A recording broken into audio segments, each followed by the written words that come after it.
Morning, everyone. I'm Cindy Fry, President of Columbus Area Chamber of Commerce. Welcome to Third House Session. We've been sponsoring this opportunity for civil discourse for over 3 decades. I'm watching for Representative Lauer to come in, so if someone sees him, please let me know. I am really excited to have Senator Walker here, and hopefully we'll have others. Just a reminder, this is a short session, so we're not talking about the budget per se, but there is a lot of interesting legislation to discuss today. We're going to meet again on February 7th and also February 28th. All of these programs will happen at 8 a.m. via Zoom. I was in a meeting with some of our healthcare leaders and city and county leaders last Friday. Our county's 7-day positivity rate for COVID is 30%. So we think it's wise to conduct Third House in this way. According to these providers, healthcare providers, we're still in the midst of a public health emergency. Just a reminder, the chamber doesn't lobby for bills or endorse candidates. Instead, we create this opportunity for you to ask questions of our legislators and to hear from them directly. We ask that you send your questions in advance, and we've set up a special email address for that. It's thirdhousequestions@gmail.com. We have invited each of the legislators who represent even a portion of Bartholomew County. That's Representatives Lauer, Eberhart, and Lucas, as well as Senators Walker, Perfect, and Cook. So whether they decide to come is really up to them, and we're delighted to see that Senator Walker is with us today. We are recording, and we'll have the proceedings this morning up on our YouTube channel. Probably the best way to find that is go to the Chamber's homepage and click on the button that says Video Archive. So Senator Walker, there's a lot going on, and I think I'll just have you get us started by giving us sort of a 4-minute high-level overview of the session from your perspective. 4 minutes isn't a lot of time, but we've got a handful of questions from our audience, and we'll want to get to those. Thank you. Thank you, Cindy. 4 minutes goes fast, but so does the first month of January. From my perspective, I've been here for an eternity so far this session, but it's also so fleeting. It's already the final week for bills to receive a hearing in their house of origin, meaning committee chairmen and committee chairwomen have got to decide between the bills you've yet to give a hearing to, which ones will take their time. And time is a precious commodity here. It's precious everywhere. But I'd say from an overview perspective, everyone tries to get a sense of, well, how does this session feel compared to other sessions? And I think it feels more like prior sessions because we have relaxed some of the COVID regulations that we put on ourselves. We have not had significant issues that I can see, but we have somewhat a return to normalcy in terms of how we assemble ourselves together, more in person and less distance. We're having testimony from the public who can actually enter the committee room as compared to last year, which for us hearing impaired is highly appreciated. There are bills that are always making headlines, or bills that don't.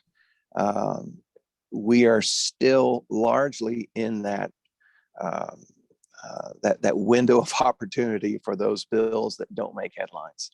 So we talk about things that are just not necessarily eye-catching. It doesn't mean they're not important or that they're not controversial, but they don't necessarily rise to the level of public scrutiny.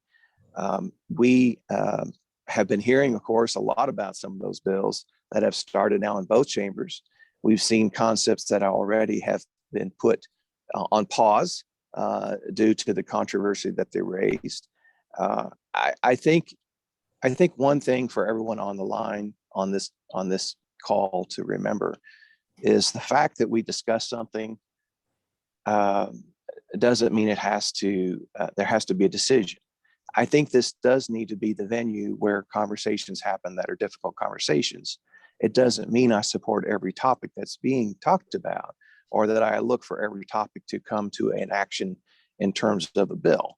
But I think that there is value in having conversations about things that are priorities for various stakeholders, our elected officials locally, our voters, our school systems, families, parents. We have business leaders. We have a lot of different perspectives on what should be important around here. And it doesn't always mean that your first priority is everyone else's first priority. So we are largely trying to bring those final bills forward in the committees for hearing. It'll be next week when we decide whether those bills get enough support to move to the next chamber, and we'll swap all the bills and start over.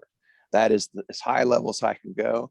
And I have no prepared materials this morning. It is snowing in Indianapolis, so it was a little harder getting up here than I anticipated when I left town this morning, Columbus.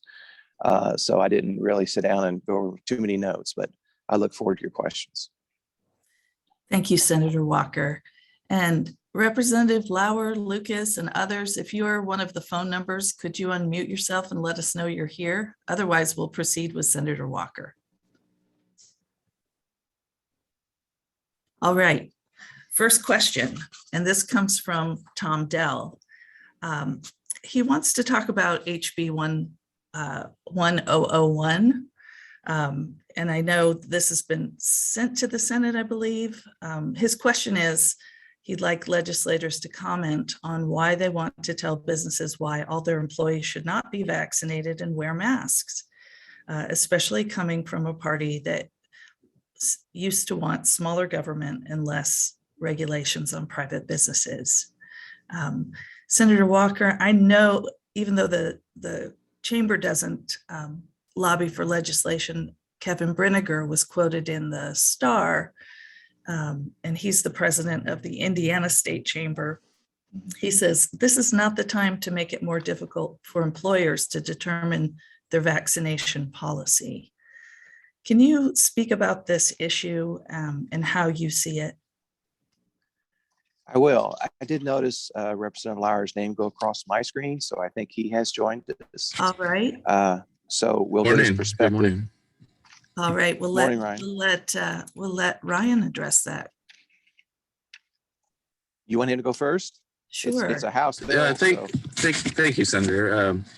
Yes, and I apologize. The link wasn't working for me. So good morning, everyone. Really a pleasure to be here with you this morning. House Bill 1001. I was a co-author on the bill. And what it's attempted to do is to protect Hoosier workers from the federal mandates, which I think are have gone too far. What we've done is not to ban mandates like other states have done, but allow within the framework of the federal legislation, the federal rule, I should say, to allow people medical exemptions with the doctor's note, or respect religious exemptions, recognize natural immunity. So if you've had COVID and can demonstrate that, and also a fourth option, which is also in the federal rule for testing as an option for employers. With respect to the comment on allowing businesses to do what they will with the mandate, I don't think before the federal rule that businesses were jumping all over themselves to mandate employees get the vaccine. This is a new phenomenon. We've had experience with this in the healthcare industry over the years, and exemptions have always been a part of that framework. So House Bill 1001 is really respecting our long tradition of balance between individual situations, allowing people to make a personal choice and do what's best for them and their families with consultation with their doctors. I think in this environment, vaccines are freely available. Testing is widely available, and I think businesses just want to go and do what they can, and they know at this point how to navigate through this pandemic, how to keep their workers and employers safe, and a hard mandate, people getting fired because their individual situation might not match a blanket mandate, I don't think benefits anyone. So the House Bill 1001 respects the ability of businesses to do mandates. They can still do mandates, but they have to honor the three exemptions and the ability for employees to make personal choices based on their own personal situations. The other portion of the bill works on federal funding issues to make sure that we can phase out the state of emergency without taking a big hit, but without losing benefits for those on SNAP and Medicaid, and just being responsible about ending the state of emergency. So that's where House Bill 1001 is addressing those two main topics, and welcome any additional questions about that. Well, and I should note that you're a co-author, as is Representative Lucas and Representative Eberhardt. Senator Walker, would you like to respond? Thank you, Ryan. Yeah, thanks, Cindy. I think to answer Tom's question, the same privileges and immunities that flow to individual employees flow to individual business owners. And so, whereas I do agree and support that there was value in blocking the OSHA regulation, the attempt by OSHA regulation to mandate vaccines for employers. I think this more than 100 or more employees. I forget now the number for sure. That was upheld, but the Supreme Court also upheld the mandates in some states, I don't remember where, regarding healthcare workers, that you could have a state level mandate for that class of employee. And that, to me, that just raises the question of the Indiana Constitution, Article 1, Section 25, no law shall be passed, the taking effect of which shall be made to depend. Wrong article. No, I want Article 23. General Assembly shall not grant any citizen or class of citizens privileges or immunities which upon the same terms shall not equally belong to all citizens. And if those terms are terms of employment, Indiana employment law is contract law. It is a two-way street. It's a mutually beneficial decision between the employer and the employee. And 1001, I think, asks for us to create unemployment benefits for employees that might be dismissed under federal regulation if they don't comply with their employer's request for vaccines as a healthcare worker. But then we would not provide that same protection. It's an inconsistency, I think, that we have to weigh federal preemption and say if this is a federal law, that could be problematic for us. But I think, we've seen, I don't watch any kind of sports whatsoever, but there's a tennis star. I think he was from Serbia, tried to get into Australia, and he claimed to have an exemption from receiving the COVID vaccine because he had prior experienced the COVID virus. So he felt he had an exemption. When he got to the border, he was detained because the federal rule said you must be vaccinated.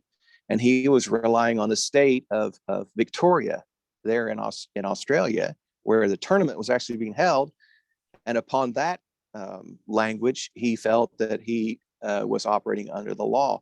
And that's become, I mean, if any kind of sports story gets to a high enough level that I pay attention to it, that's a national incident as far as I'm concerned. But we've seen the conflict between the federal and state there, and the confusion that's created. And it's actually, from what I've read, caused the whole country of Australia to reconsider some of their policies regarding how they're treating incidences at their own borders. It can even be for refugees and other matters, but because they have a conflict between the state and federal language. And for all those reasons, I will say there could be some reasonable belief about some of the efficacy of some of these policies. I do think that the existence of vaccinations has been profoundly important in reducing hospitalization and death. Even with the latest variants, that's still proven to be true. And so I don't think Indiana needs to insert itself in the middle of this discussion when we're having both national conversations, but also I just think it goes to Indiana's history of honoring that contract law basis for our employment law, and allowing individuals to work that out with their employer as they see fit, and allowing the employer to work that out with the employees as they see fit. And so I hope that the Constitution gives further pause to some of my colleagues regarding that bill. Thank you, Senator Walker.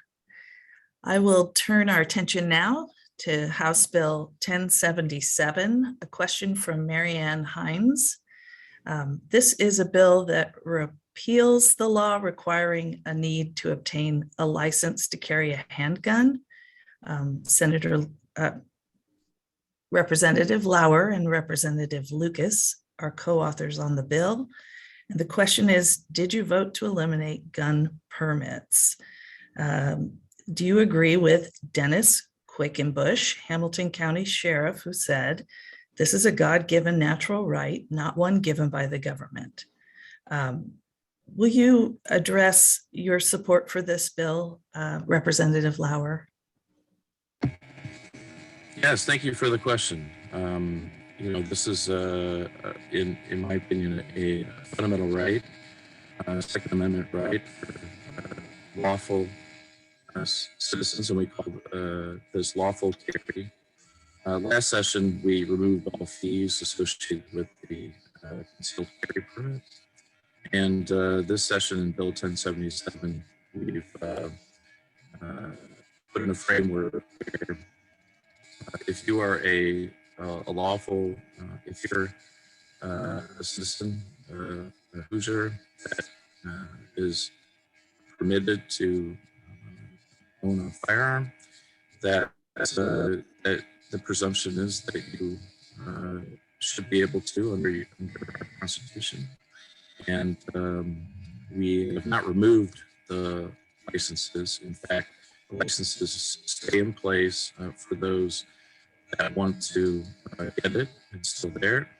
That also allows reciprocity if you go out of state to be able to show that you're lawfully able to carry a firearm.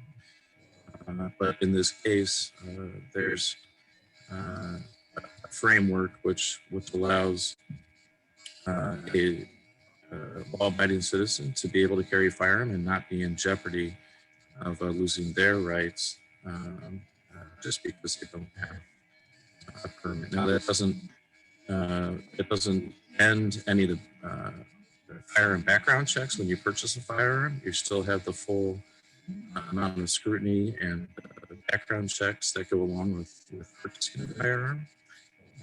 But the ability to carry a firearm as long as you're lawfully able is respected in this bill, and I'm happy to be a part of it.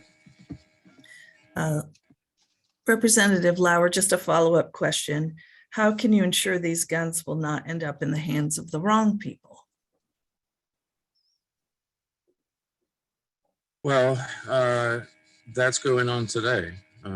If you're intent on criminal activity, if you're not legally able to carry a firearm, what we see when you look at crime statistics, that this doesn't matter to a criminal. People that are not allowed to get firearms today are arrested and charged with those crimes. One of the things that I think is important about 1077 is that it actually increases uh, the, the felony penalty for possessing an illegal firearm. So we're actually being tougher on illegal guns, and that's always something that is a challenge out there with law enforcement, because just because you have a permit or don't have a permit doesn't mean that somebody with ill intent is going to go out and try to find a firearm. But we're being tougher on those circumstances, and I think it's important that prosecutors prosecute those crimes that involve crimes that involve an illegal gun. Right. Thank you. We're going to turn our discussion. We had two questions about the bill to require school board members or candidates to declare a political party identification. And I might toss this to Senator Walker. Senator Walker, I think you've co-sponsored or sponsored Senate Bill 167 that has some language about school board elections. Will you weigh in on why this is a good idea? Well, I don't, just because I filed a bill doesn't mean I know it's a good idea for starters, Cindy.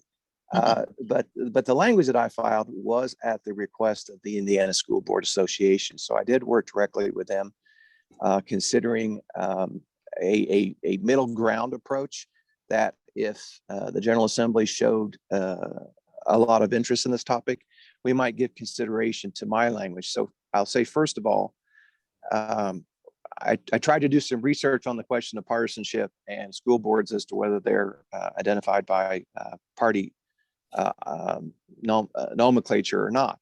There is very little academic research out there. The one piece I found I thought was interesting, I think it was University of Michigan, but don't hold me to that. It was Georgia and North Carolina both have states where it is a school board by school board determination. So in Georgia, I think it was almost half of the school boards had partisan elections and half did not. They're not primary runoffs. So I'm not sure I want to call it a partisan election, but the party identification to the candidates. And what they did was split those in two groups. So this is a natural experiment.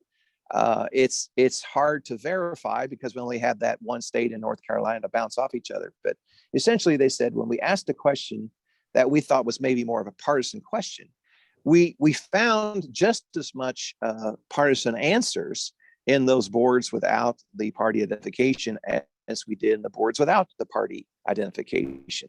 They went on further to claim that when they then pushed some information with the survey and said, now, most Republicans like this language, or most Democrats like this, they got more people to switch their positions or reinforce the position they held even stronger among those who had party identification compared to those who didn't.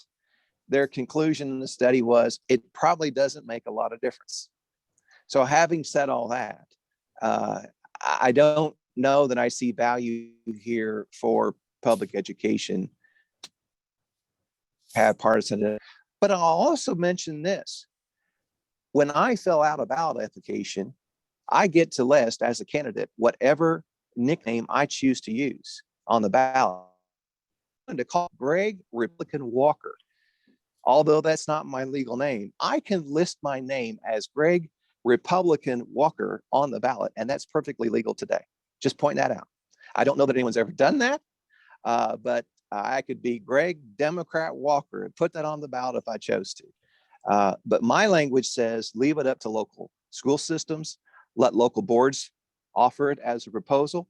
or by the use of local referendums on the ballot. If citizens of that school district want to have partisan nomenclature on the ballot, they can vote for that and require that by referendum. So mine's kind of if we're going to do this at all, at least respect and recognize local control in the process. Thank you. Representative Lauer, what's your position on this? Yes, thank you. I've had discussions with constituents, with other House members, and I don't have a strong feeling that we need to go to partisan elections on the school board. I see that there are pros and cons. One of the arguments is that a party status gives some information to a voter as to where a person leans politically. And there are, as Senator Walker mentioned, versions floating out there, which give local control to make that decision. You could go partisan or not go partisan. And in that circumstance, Senator Walker is absolutely correct. And furthermore, you would have the ability to run Democrat, Republican, Independent, Libertarian.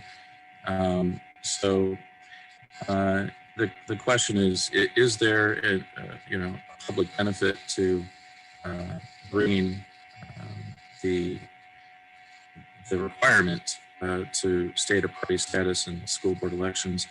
I'll just say I'm not strongly in favor of that. I'm open to the discussion, but I think there's good arguments on both sides, and that's one of those bills and topics where I don't see a strong need to change the election framework that we have today. Thank you. Back to Senator Walker. There's some language in Senate Bill 17, I believe, that would allow a school or public librarian to be charged with a level 6 felony for providing a book that someone finds harmful to minors. No surprise, this question came from Bartholomew County Public Library Director Jason Hatton. Can you address that? Yeah, I don't support book banning. I don't support book burning. I don't support myself in a high tower making some list of what materials should be and not should be objectionable according to local community standards. So I think our local library has a responsibility to the citizens of Bartholomew County to provide material that is not in violation of community standards. I will only add one more thing. In some of the conversation we've had over schools and what curriculum they might be using, there is a particular book that was given to me as an example of a book that would be promoting racism and the hatred or derision of public law enforcement. I couldn't believe that such a book would be in a school anywhere in the country. So I purchased on Amazon a copy of that book and read it for myself. And whereas I will certainly agree, the book was written with the intention of provoking thoughts about things that are part of our history, provoking thoughts about how we feel about history. I could not, even in a stretch, conclude that the author of the book was intending to instill feelings of distrust or hatred or vitriol toward law enforcement, or to any concept regarding racism that we should judge one another based upon our skin color. I think that we have the tools already in our possession to maintain community standards in that media, in our public libraries and in our school libraries as well, as far as that goes. Thank you, Senator Walker. Representative Lauer, the same language or similar language appears in two House bills. Would you like to respond? Yes, thank you. I don't think it's a good policy to be looking to felonies and locking up librarians. I think Senator Walker is correct that, that our public libraries, our school libraries, have a responsibility to curate the materials that have have public value, have educational value, and community standards is a good way to put it. There are certainly materials, books, and obscene, vulgar materials that we don't find in our libraries because that's what they are. I would be reticent to try and legislate what specifically vulgar, obscene materials are that are harmful, but there is a standard out there in terms of materials produced and given to minors. But I don't believe that is an issue in our community, and knowing the people and bodies responsible for our schools and for our public library. I think it's important to allow them to do their jobs, and if something comes up, and if they're in, let's say, another community is a problem, I'm hopeful that under our current framework, that can be taken care of at a local level. And there are certainly other laws that govern when you're talking about providing explicit materials to minors that are on the books. So, I don't know that the language that's floating around is something that can be refined to not put a broad net and cause a chilling effect. I don't want to cause chilling effects on our librarians and on our educators. So I'm watching that go through and see where it comes out. Thank you. I'd like to turn our attention to how we might create a more skilled, well-rounded workforce and how we might attract talent to our community. I know in the last session, there was a bill that didn't make it through to provide a grant to remote workers who would relocate to the state of Indiana. Senator Walker's Senate Bill 4 has some provisions for local units of government to create trusts to retain and recruit workers. Would you comment on that, as well as just any other efforts to improve Indiana's workforce? Yes, Cindy. I believe that bill came through Tax and Fiscal, on which I'm a member. In hearing the testimony and supporting the bill, it is trying to be more creative in attracting workforce, especially skilled workforce who live in Indiana, so they could be employed in another state. I had the privilege of being in Denver, Colorado last fall, and the downtown area was a ghost town during the day. I commented on it to one of the locals, and they said, "Oh yeah, we've had serious migration out of Denver. It's it's a high cost of living city, and where we're a big tech hub, and so they're finding they can live in a cabin in the woods somewhere, or they can move to Indiana even, and still be productive with their employers." So I will say this: I support the language, and I think it's going to be just one additional tool that can help retain or attract people. I think we'll pay a tax credit against income tax for up to 3 years, I believe, in the bill. But that's still a zero-sum game. if we are stealing residents of Illinois or Kentucky or Michigan or elsewhere to join us, we haven't grown the United States economy. Clearly, I have an interest in promoting Indiana's economy over my neighbors, but not to the extent where all I do is find it more and more expensive to swap employees between states. And I think when we talk about the long-term consideration is we have to look at fundamental things like birth rate, and Indiana could still do a lot more to improve the birth rate in our state. The viability of folks in trying to give birth and children, babies in labor, it's not good in Indiana, and it's getting better, but it could be better.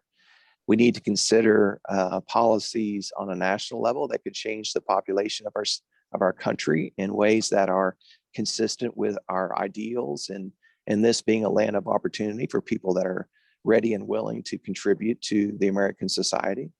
That's outside the scope of what we can do, but I think we can nibble on the edges. But ultimately, when I look at the census that over 60 counties in Indiana lost population in the last 10 years, the answers are pretty clear. It is really tough for our rural areas to grow. We need to be more attractive in a comprehensive approach. I used to really poo-poo the language every time someone said this is a quality of place issue. I used to kind of do the internal eye roll, maybe sometimes externally, for which I apologize. But I understand more fully now the nuances of decision making that people go through in deciding where to live. We just moved our third child out of state this past weekend. I'm still sore from going up and downstairs with boxes of her possessions. We moved her Saturday, and she moved to Ohio. And in terms of all the, I don't know all of it, but she shared much of it with her mom and dad. And I can tell you that her list is different than any other list of any other potential employer that moves to the Buckeye State. And how she landed there is just anything I, as a legislator, anticipate.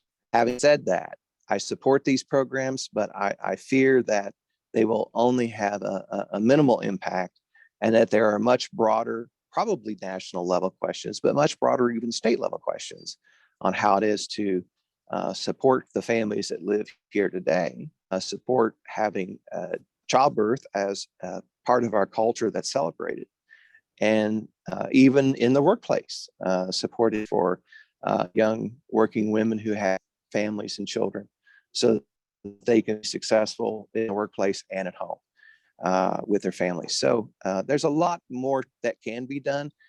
I don't know that we have the tools to always make the most impactful decisions. Thank you. Representative Lauer, certainly a topic that is really important to the Chamber's members, growing our workforce. Can you address where you think the legislature can help? Yes, and really quickly on your question on remote workers, I would point to our budget last year that included the largest investment in broadband in the state in history, $250 million. We also have local efforts going on. So I think in terms of attractiveness for workers, that's a consideration. You talk to realtors. One of the first questions they get when people are looking at a house is, how is the internet?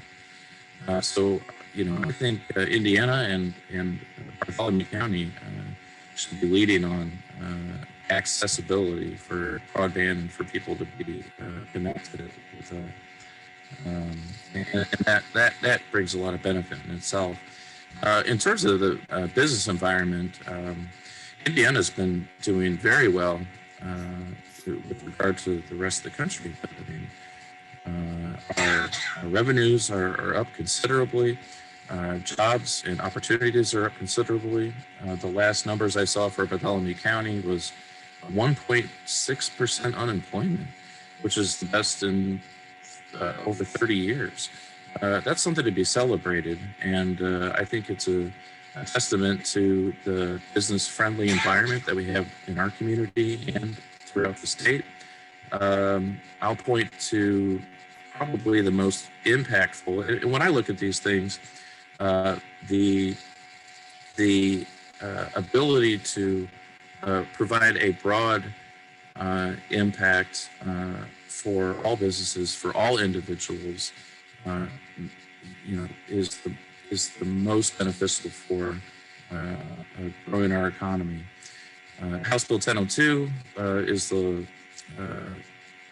largest tax cut in Indiana history, and I think that's going to provide even more opportunities for growth and jobs and attract companies, which also grow our existing companies.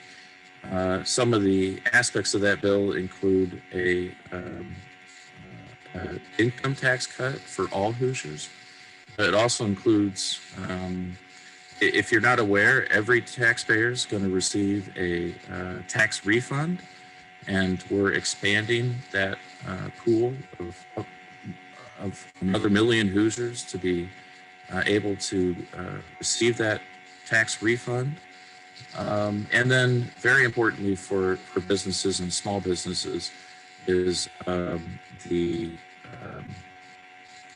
repeal of the 30% minimum valuation floor for the business personal property tax.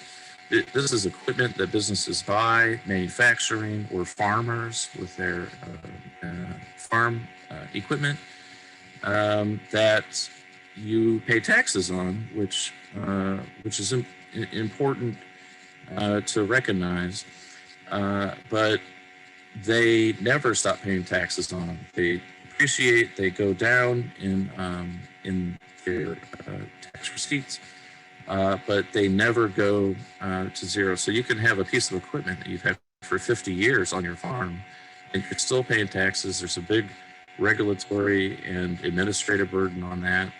And the way that we've orchestrated it is to provide that tax cut for our businesses, but not affect the revenue to our local towns, cities, and counties. In this bill, the impact, if there is an impact, and I think that's debatable, wouldn't be realized for 7 or 8 years at a local level. You'll actually see in the next 5 years increase for local revenues, but the state will give a tax credit based on that 30% valuation where companies have that, and new equipment coming in would not be subject to that 30% floor. So new equipment bought next year, a business would be able to depreciate it. They still pay taxes on it up to the life of that, or the schedule of that equipment. And that's, I think, going to have an enormous impact on our local economy and our state economy as well. The elimination of that tax is music to the ears of our employers. You know, you said that the low unemployment rate was something to celebrate, and it is. People are working, those who want to work. I will say I'd be remiss if I didn't share that for our employers, it's a real impediment to growth when they can't find enough workers to meet the headcount they're budgeted for. And it's difficult to attract new industry with low unemployment. So it's a bit of a double-edged sword. And we certainly have our challenges in terms of increasing our workforce. And I know lots of folks at the local level are working really hard on that.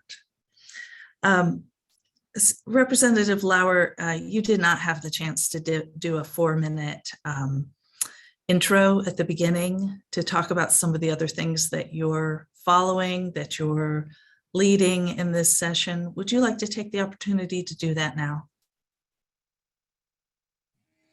Yes, thank you, Cindy.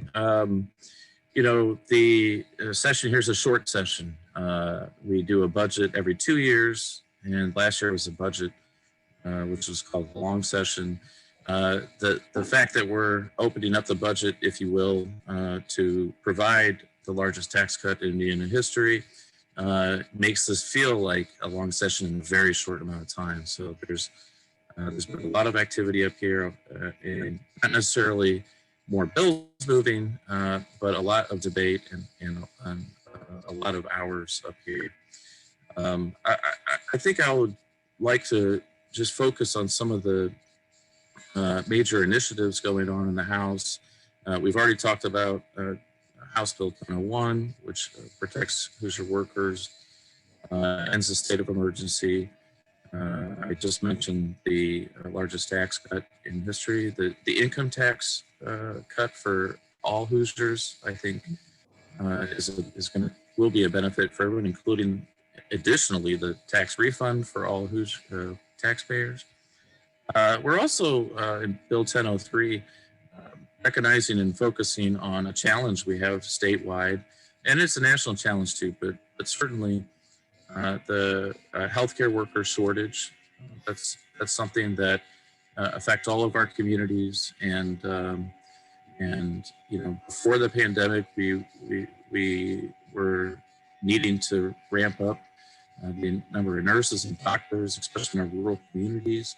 And during these last 2 years, only exacerbates the need for our local hospitals and community healthcare centers to have the resources and have the workers that they need to keep us healthy. So House Bill 1003 is codifying more flexibility. Also during the state of emergency, we've opened up some regulation. We've deregulated some of the aspects of how you can and who you can hire. So, those communities that are on the border with other states, we're allowing nurses to come in there. Nurses that, let's say, are retired but are still licensed, to be able to come in, and then advanced students be able to get in there and help however they can. So making it easier through the licensing process, and hopefully to bolster our nursing programs to get those frontline workers out there to keep our communities healthy. Also, I think very important, I followed this for a number of years now in the area of public safety. I'm vice chair of the Veterans and Public Safety Committee. This House Bill 1004 came through my committee, and this is something that I followed over the years too, with level 5 offenders in our local jails. So a number of years ago, legislation was passed to basically force local jails to house level 5 offenders that in the past were sent up to prison, the state prisons. Even though there's revenue that comes with that to the local level, it just depends on your community, and we've definitely had issues around the state with local jails, their populations, and not having the flexibility. When I've talked to our local law enforcement, I don't think housing those level 5 offenders in every case has been a problem, except when you talk about if there's a volume of them, and also the situations where there's just really bad individuals that cause problems in the jail, that are violent, that commit additional crimes while they're incarcerated locally, that we should provide the flexibility for our court system and for local jails to remit those offenders to the state prisons and give them the flexibility to do that. So that's going to help jail overcrowding, and that's going to really give more local control local authorities to direct their resources where it matters the most to them, and be able to keep our jails and our jail population safe. Very good. Well, thank you, Representative Lauer. Let me go back to Greg Walker and see if he has anything in conclusion. Yeah, I was actually thinking, how do I cover this topic in a way that's easy to relate to? So I've heard in two different committees now, two different conversations.